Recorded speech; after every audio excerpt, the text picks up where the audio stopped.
Doctor Abul Bashar আছি সাথে। এই বাচ্চাটার জন্মের পর থেকেই নিঃশ্বাসের সাথে একটা শব্দ আসে, যেটা নিয়ে বাচ্চার মা বাবা দুজনেই খুব আতঙ্কিত।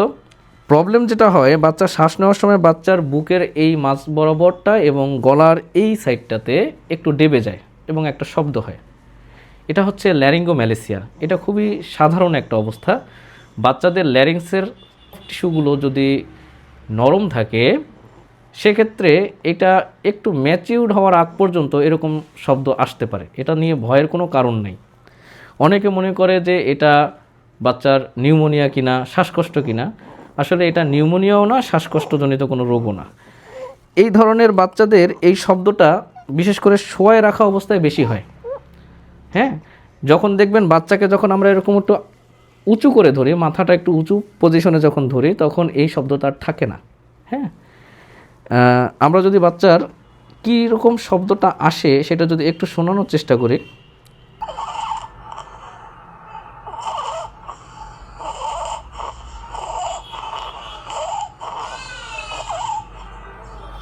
অনেকটা এরকম শব্দ আসে। তো এতে আতঙ্কিত হওয়ার কিছু নাই। বাচ্চাদের যখন এরকম শব্দ হবে তখন বাচ্চাকে শোয়ানো অবস্থায় না রেখে একটু উঁচু করে রাখতে হবে। আর কয়েকটা বিষয় মাথায় রাখতে হবে।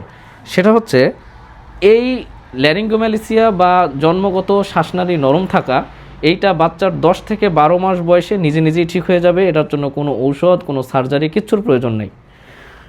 এই 10 মাস বয়স পর্যন্ত বাচ্চার মাকে কয়েকটা বিষয় একটু খেয়াল রাখতে হবে। সেটা হচ্ছে, 10 মাস বয়স পর্যন্ত বাচ্চাকে মোটেও শোয়ায়ে দুধ খাওয়ানো যাবে না, এইটা মাথায় রাখতে হবে।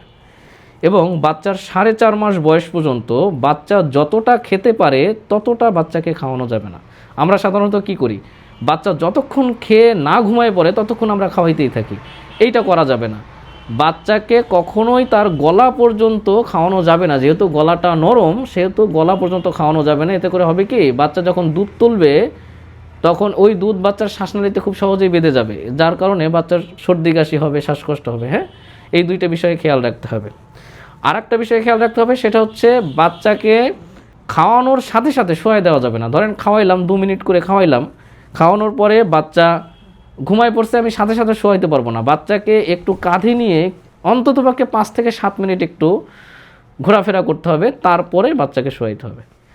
তো এই যে শ্বাসনালীর শব্দ বা ল্যারিঙ্গোম্যালেসিয়া বা শ্বাসনালী নরম, এটা নিয়ে অনেকের মধ্যেই অনেক কনফিউশন, আতঙ্ক থাকে।